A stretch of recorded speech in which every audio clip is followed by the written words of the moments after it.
I miss the old Kanye, straight from the gold Kanye. Chop up the soul Kanye, set on his goals Kanye. I hate the new Kanye, the bad mood Kanye, the always rude Kanye, spazzes out in the news Kanye. I miss the sweet Kanye, chop up the beats Kanye. I gotta say it at the time, I like to meet Kanye. See, I invented Kanye, it wasn't any Kanye's. And now I look, I'm trying to read the lyrics, okay? I used to love Kanye. I used to love Kanye. I even had the pink polo, thought I was Kanye. What if Kanye made a song about,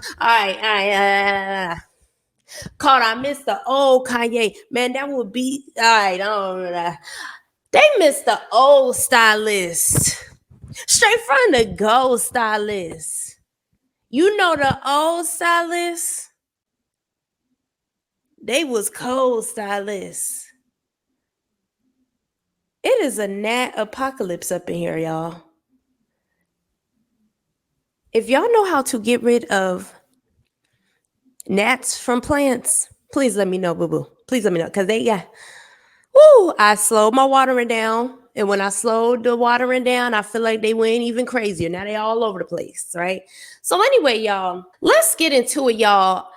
I know we keep hearing the conversation about the old stylist this, the old stylist that. These new school stylists ain't hitting on nothing, man. Can we please bring back the old stylists? Beauty pros, hairstylists, I know y'all are so tired of having this conversation, right? I know, for a lot of you who are actually doing your best, right? Trying to poke your head out like a giraffe so people can see you when you in a sea of hyenas and some other kind of wild animal that people don't like. You trying to say, hold on, y'all, but I'm still here. How is it that all these unprofessional, poor customer service, greedy, just the worst of the worst, how is it that these people manage to get all of the business while I'm sitting here underpaid and underbooked? What's that about? How is it that I'm gonna speak from personal experience. When I got into the industry, I started off in the hair salon of old school hairstylists. Y'all, they were not professional. They were not timely. The hair was a hit or miss. Some things they was good at, others they weren't. There was a lot of gossip in the shops. I started in the old school hair salon.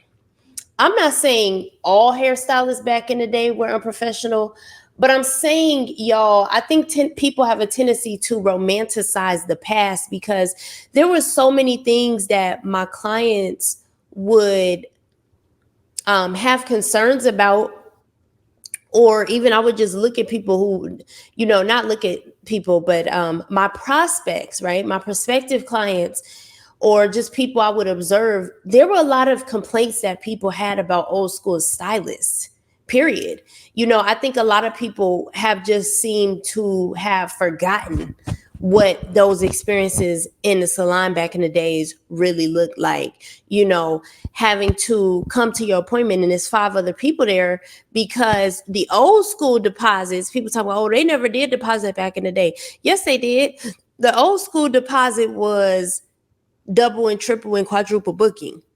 So that way, if you ain't show up, Marlene still showed up. I still got Marlene. If Kiki ain't show up, I still got Tanisha. That was the old school form of deposits. Now we have online schedulers. The old school used to be somebody forget they had an appointment with you, because they manually writing stuff down. The new school is we have online schedulers. At the end of the day, for everything that people complain about today, I could show you a old school equivalent. The problem is new school stylists are, a lot of y'all have recognized the problems that had accompanied being a hairstylist in the past. And y'all are trying to innovate by incorporating new technology, new techniques to try to reduce these problems. But the real issue comes in, a lot of you all went straight from cosmetology school to got one. A lot of y'all went straight from cosmetology school to working in the salon. Or y'all went straight to high school. Excuse me, y'all. This is not scripted. This is just off the top of my head. A lot of y'all went from high school to cosmetology school. Let's be real. A lot of y'all went from high school strip club to cosmetology school. A lot of barbers went from high school to jail to barbering. Like, let's be for real. You have a overwhelming number of people working within the beauty industry who do not have any sort of corporate experience. I don't have corporate experience, or even a experience holding a regular job down, and not just having a regular job, but having managerial experience. For example, when I was in high school, I worked at the salon, but I also worked as a cash wrap supervisor at Adidas. So believe it or not, that job that I had and the other jobs that I had, as I was growing up, in addition to working as a self-employed hairstylist, taught me a lot of managerial skills. It taught me literally how to create SOPs, standard operating procedures, these are, if y'all remember, if you've ever worked a job, there's a reason they hand you that manual. There's a reason you go through that training, because these businesses we work in are entities. We don't know what Adi Dassler, right, at Adidas. You don't know the owner of Adidas. You never see him. You don't know nothing about it. All you know is the brand and the associates you're interacting with. See, that's an example of a business. Even on a smaller scale, with a small business, there's a business in Vegas called Samba Latte, for example. I started going to Samba Latte a few years after they opened. And when I would go, I would see the manager. I have met the owner a few times. It's not like the man would never come to work, but that was rare. He was not working in his business. He works on his business. He would come in on occasion and kind of check, see what's going on, train, see, what needs to be updated, introduce new products, whatever. But he did not work in his business. He worked on his business. See, that's an entrepreneur. Working as a stylist or a lash tech or a barber, whatever, chained to your chair, you do not have a business. You have a job. You are self-employed. You own your own job.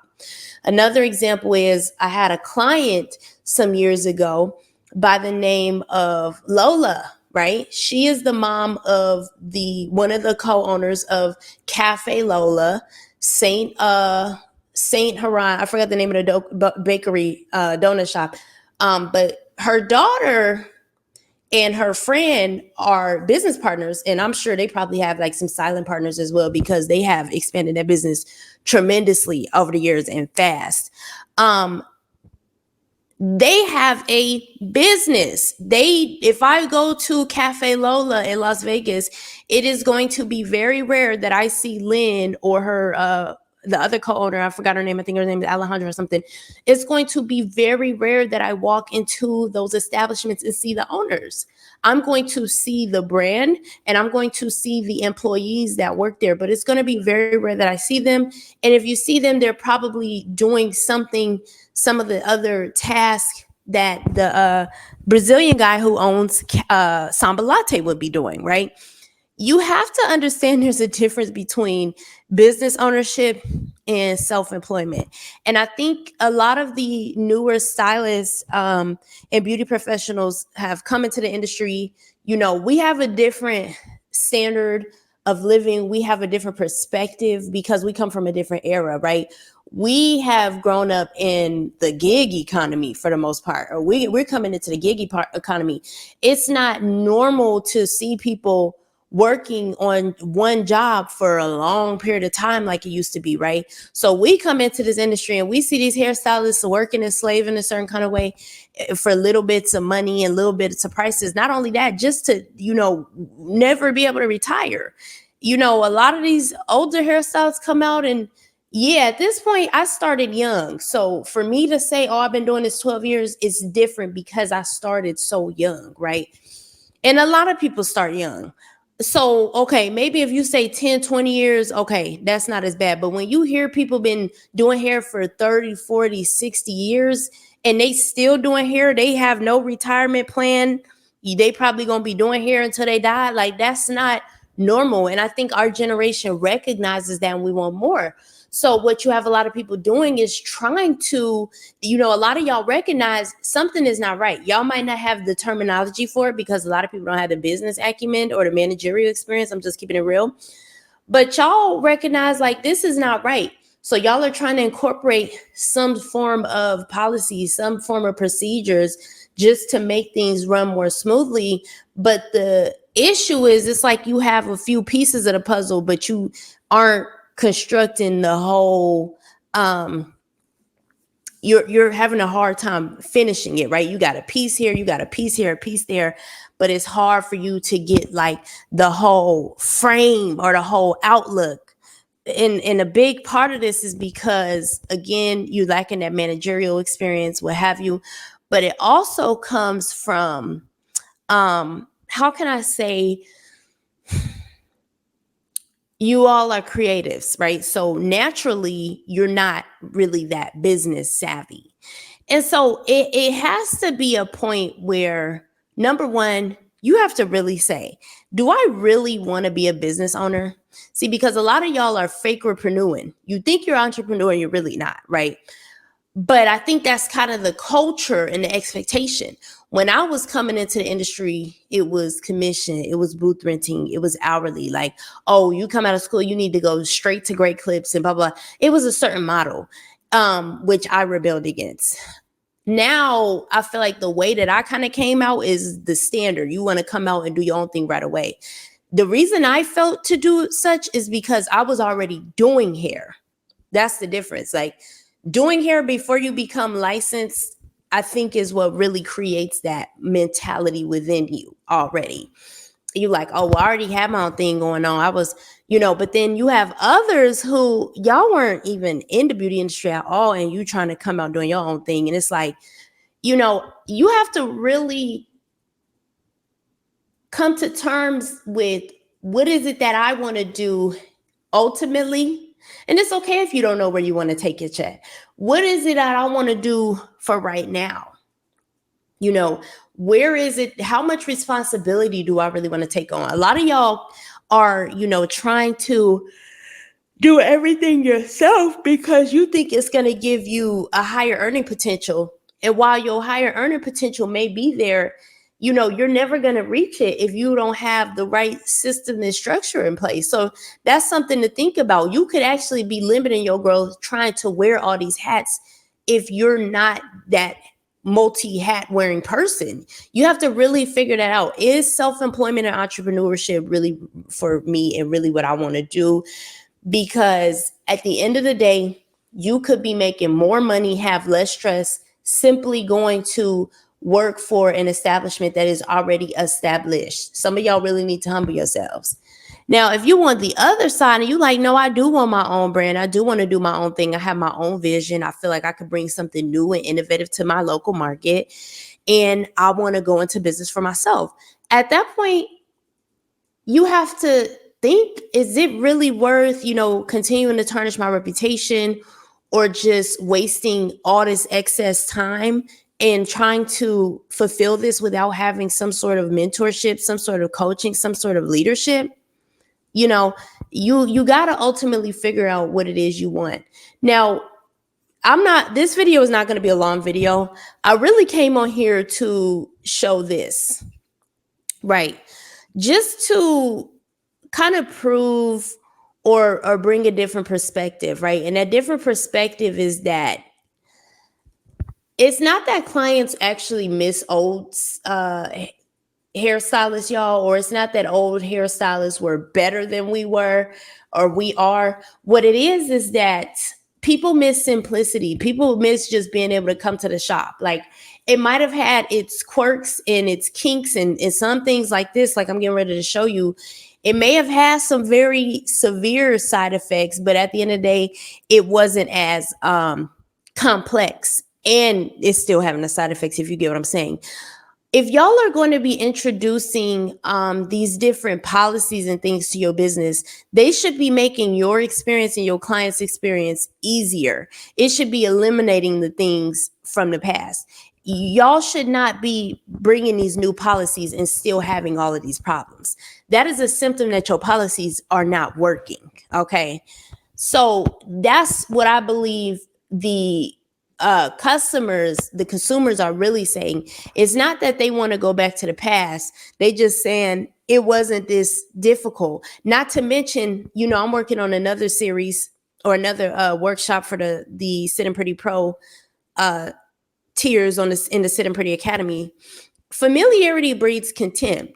You pair all of these newfound hiccups with y'all online 24/7 arguing with people, consumers, about your prices, putting out all of these posts, voicing all of your opinions publicly.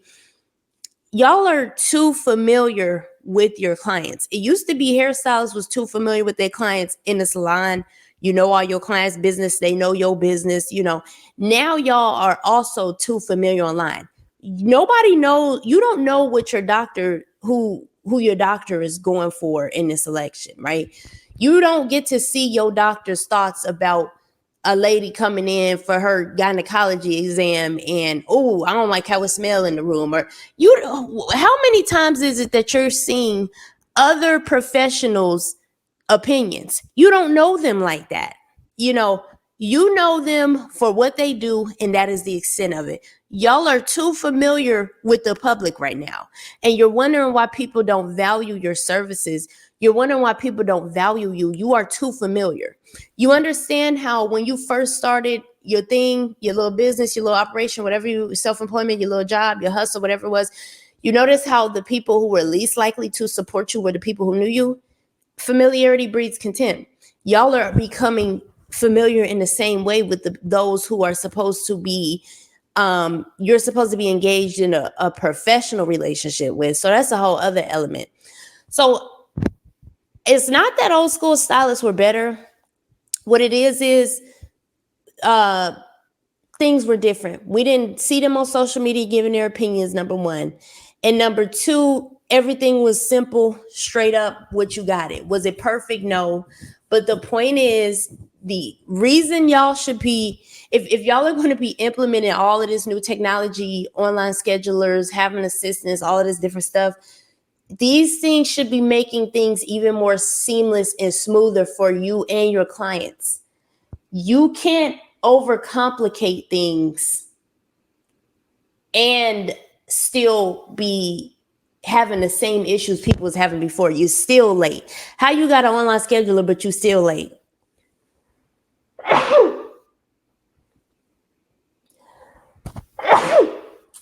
How you got an assistant, but the appointment's still taking forever? How are you now? You offering more products and you're offering hair, but it's still an inconvenience for your client. Whatever the different scenarios are, that's where people are romanticizing the past, even though it wasn't perfect. I hope this is making sense.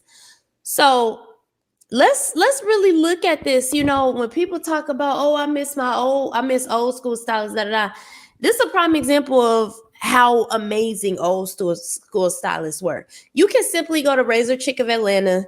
You're going to see a bunch of women, boomers to Gen X.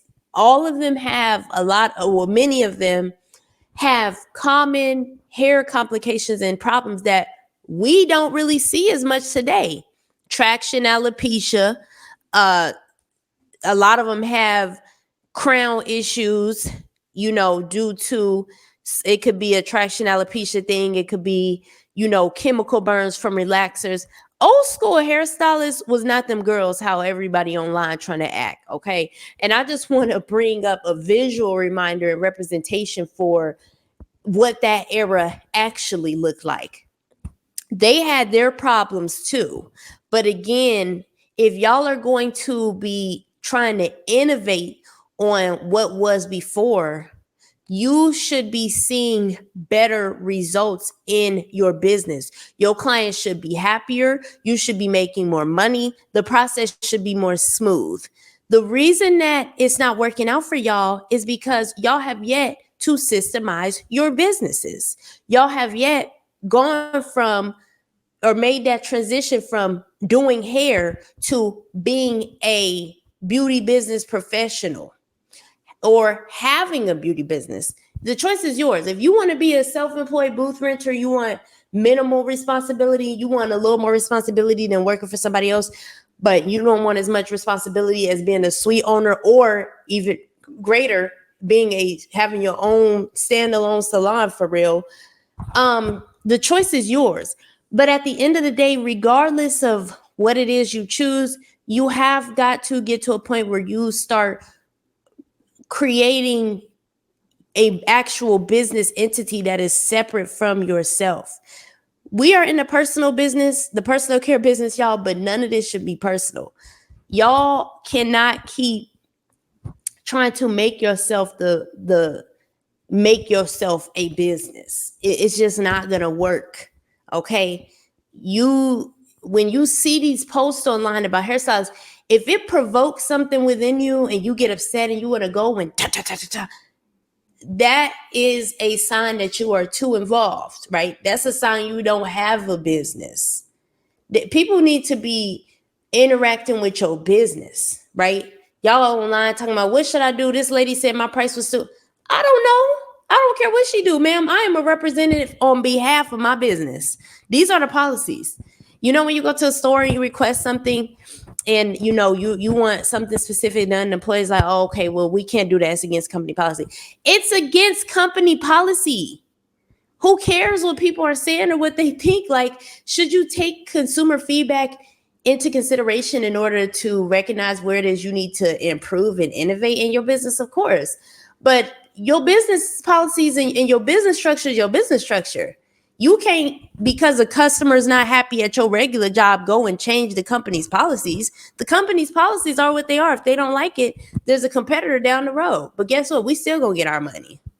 It's really that simple. Y'all have got to start building actual businesses, okay? And I understand that it can be difficult for creatives. That is why I have taken the time to create this platform here, Sitting Pretty Pro, helping professionals grow their profits, grow their pockets, so y'all can fall back in love with what you do. It could all be so simple, y'all, but sometimes you got to throw in the towel and say, maybe I need to bring in somebody else into this to help me out. Somebody with the experience, somebody who's been able to actually get the results. Okay. That's why I'm here, y'all. If you want to propel in this business, you have got to learn how to stay a learner. You have to be somebody who stays committed to learning new things, implementing new things. That's the only way you're going to be able to grow. If you're somebody who's hard-headed, stuck in your ways, you need to stay as an employee. Employees are people who have very little capacity. You wonder why you don't get paid as much, even though it might feel like you're doing hard labor. It's because your capacity is low. It is what it is. Just because you able to task and do the same task over and over again, that don't mean like you deserve to get paid more. Your capacity is low. You're not able to create growth, like linear growth. You're not able to create expansion. All you could do is just do and focus on one specific thing. That's why you're not growing. If you want to be able to create that growth, and I don't mean just having a whole bunch of clients and being booked all day. I mean actually seeing more revenue, seeing more clients happy, higher retention rates. There are other measures for success than being booked up all the time. In fact, I feel like if you're somebody who constantly booked all the time, you ain't got no time for yourself, whatever, that's a symptom of stagnation. I don't want to say failure, but a lot of y'all have very antiquated views of success because, again, y'all are still going based on that old beauty business model. You see? And if me telling you this, you feel like, oh, she don't know, maybe self-employment is not for you. Maybe you need to just stick to your little twisting your locks, doing your braids, doing your blowouts, and you need to go work at a blowout bar. You need to go work at a sew-in $50 weave shop. or you need to go work at a place that specializes in locks, and allow the actual true business owners to focus on handling the business, right? If you are somebody who can only do one task at a time, and you don't have managerial skills, you need to just go and work for somebody else and call it a day. It could really be that simple. We see all the symptoms and problems going on in the beauty industry. You have too many non-leaders. A lot of y'all are not leaders. A lot of y'all are not capable of being actual business owners or managers at this time, trying to operate all over instead of just coming together in a place where there could be more collaboration to make the operation smoother and easier. Is make sure the clients are happy, make sure y'all are happy. Okay.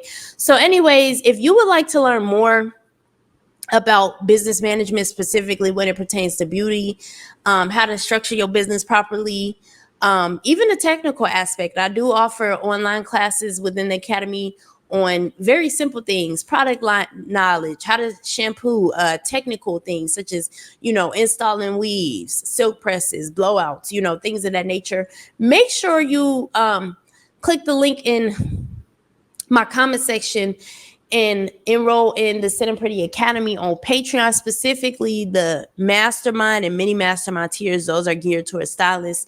On those tiers, you get all of the information available throughout all the tiers. So again, the earlier tiers are more so for the technical education, like specifically when it pertains to hairstyling, things of that nature. On a more kind of tutorial basis, within the higher up tiers, it's more class and workshop format. So there's a technical aspect as well, but it's also like a lot of theory, a lot of teaching you all the boring part, not the visual learning, but the administrative work, the other things that go into creating a beauty business. You can also click down below and join my newsletter, where I will continue to update y'all what I got going on for the brand. Okay. So I hope that y'all found this video helpful. Let me know what you think down below, and I will see y'all in another video.